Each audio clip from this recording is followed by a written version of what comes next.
என்னாகமம் 17:8 நமக்கு இந்த மாசத்துல கர்த்தர் வாக்குத்தத்தமாய் கொடுத்திருக்கிறார்.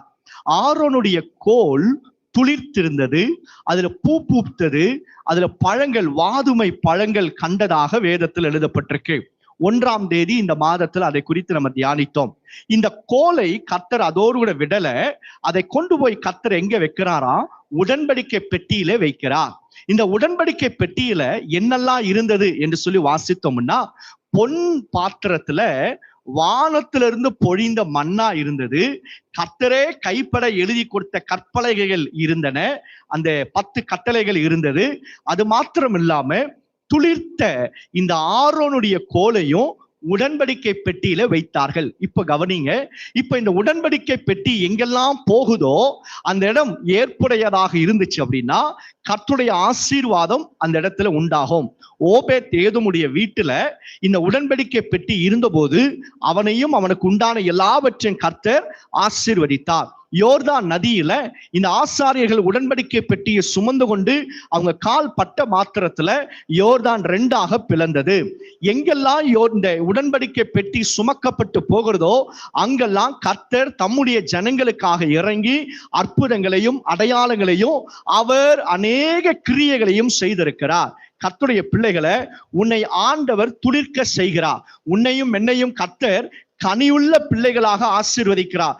எதற்காக அப்படின்னா, நம் மூலமாக தேவன் அநேகரை ஆசீர்வதிக்கும்படியாக விரும்புகிறார். நம் மூலமாக யோர்தான் நதிகளை கர்த்தர் பிளக்கும்படியாக விரும்புகிறார். நம் மூலமாக ஜனத்தின் நடுவில் விடுதலையை கொண்டு வர கர்த்தர் விரும்புகிறார். கர்த்தருடைய பிள்ளைகளை, உன் பிராணனுக்கு விரோதமாக சத்ரு கிரியை செய்தாலும் தேவனுடைய ஆவியானவர் உன்னை விடுதலையாக்குவார். அநேகரை கர்த்தர் விடுதலையாக்கும்படியாகத்தான் நம்மை ஆண்டவர் துளிர்க்க செய்திருக்கிறார். நம்மை ஆண்டவர் கனி கொடுக்கும்படியாக தெரிந்து கொண்டிருக்கிறார். ஆரோனுடைய கோல் அந்த 12 கோத்திரத்தின் மத்தியில தெரிந்து கொள்ளப்பட்ட கோலா இருந்தபடியினாலதான் அந்த இடத்துல தண்ணி இல்லை. நீங்க வேதத்துல வாசிச்சீங்கன்னா என்னாகமம் 17ஆம் அதிகாரத்துல அவங்க கொண்டு போய் தேவ சமூகத்துலதான் வச்சாங்க. அந்த இடத்துல மண் இல்ல, காத்து இல்ல, தண்ணி இல்ல, ஒண்ணுமே கிடையாது. எல்லாருடைய கோல்களும் ஒன்றுமே இல்லாமல் இருக்கும்போது ஒரு மனுஷனுடைய கோல் மாத்திரம் துளிர்த்தது, பூ பூத்தது, அவைகள் பழங்களை ஒரே நாளுக்குள்ளாக கொடுத்ததா. கர்த்தருடைய பிள்ளைகளை, அப்படிதான் கர்த்தர் நமக்கு செய்வா.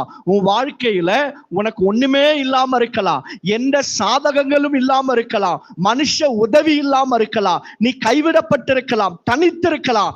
ஆனாலும் கர்த்தர் சொல்லுகிறா, நான் உன்னை துளிர்க்க செய்வேன், நான் உன் வாழ்க்கையை பூ பூக்க செய்வேன், நீ கனிகளை கொடுப்பாய். அதோட கர்த்தர் உன்னை விட மாட்டார். உன்னை கொண்டு போய் சமூகத்துல நிலைத்திருக்க செய்து நீ போகிற இடத்துல எல்லாம் ஆண்டவர் அநேகரை ஆசீர்வதிப்பா. நீ போகிற இடத்துல எல்லாம் சத்துருக்கள் உனக்கு முன்பாக முறியடிக்கப்படுவாங்க. யோர்தான் பிளக்கும்.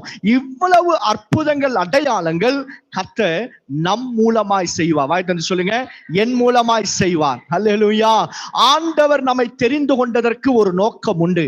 கர்த்தர் உங்களை இந்த இடத்துக்கு அழைத்து கொண்டு வந்ததற்கு ஒரு நோக்கம் உண்டு. கர்த்தர் உன் வீட்டுல உன்னை பிறக்க செய்ததற்கு ஒரு நோக்கம் உண்டு. கர்த்தர் உன்னை வளர்க்க செய்ததற்கு ஒரு நோக்கம் உண்டு. கர்த்தருடைய பிள்ளைகளை, இந்த நோக்கத்தை நீங்க அறிந்து கொண்டீங்கன்னா ஆண்டவர் உன்னை கொண்டு அநேகருக்கு ஆசீர்வாதமாய் மாற்றுவார். சின்ன வயதுல எனக்கு பாய்சன் கொடுத்துட்டாங்க. சிக்கன்ல இன்ஜெக்ட் பண்ணி நான் மறிக்கும்படி ஒரு பாய்சன் கொடுத்தாங்க எங்க அப்பா வீட்டுல. அப்போ அதை நான் சாப்பிட்டுட்டேன். சாப்பிட்டு ரொம்ப எனக்கு ஃபிட்ஸ் வர ஆரம்பிச்சது. நான் ரொம்ப பலவீனம் அடைஞ்சிட்டேன். ரொம்ப குழந்தையா இருக்கும்போது எங்க அம்மா சொன்ன ஒரு காரியம். அப்ப எங்க அம்மா என்ன செஞ்சாங்களா, என்னை தூக்கிட்டு போய் ஹாஸ்பிட்டலுக்கு கூட்டிட்டு போகும்போது, இவன் பிழைச்சான்னா இவன் யாருக்குரியவன்? உமக்குரியவன் ஆண்டவரே, எனக்குரியவன் இல்லை அப்படின்னாங்களாம். அதே போல ஆண்டவர் கிருபையாக எனக்கு ஜீவனை கொடுத்தார். ஜீவனை குறித்து என் வாழ்க்கையை ஆண்டவர் ஆசீர்வதித்து அநேகருக்கு கர்த்தர் ஆசீர்வாதமாய் மாற்றினார். தேவ பிள்ளைகளே, நிறைய பேர் மரித்து போயிருக்க உன்னை என்னை ஆண்டவர் ஜீவனோடு வச்சிருக்கிறோம்னா அவர்களை விட நம்ம பெரிய ஆட்கள் என்பதற்காக அல்ல. ஏதோ ஒரு வேலை நமக்காக உண்டு. அவரால் தெரிந்து கொள்ளப்பட்ட ஒரு வேலை நமக்காக உண்டு என்பதற்காகத்தான் கர்த்தர் நம்மை வாழ வைக்கிறார். தேவ பிள்ளைகளே, உன்னை ஆண்டவர் கனி கொடுக்க செய்வார். உன்னை ஆண்டவர் துளிர்க்க செய்வார். உன் வாழ்க்கையில ஆண்டவர் உன்னை கனி கொடுக்கவும் ஆசீர்வதிப்பது எதற்காக அப்படின்னா, நான் மாத்திரம் உட்கார்றதுக்காக அல்ல, அநேகருக்கு நான் ஆசீர்வாதமாய் மாறுவதற்காக.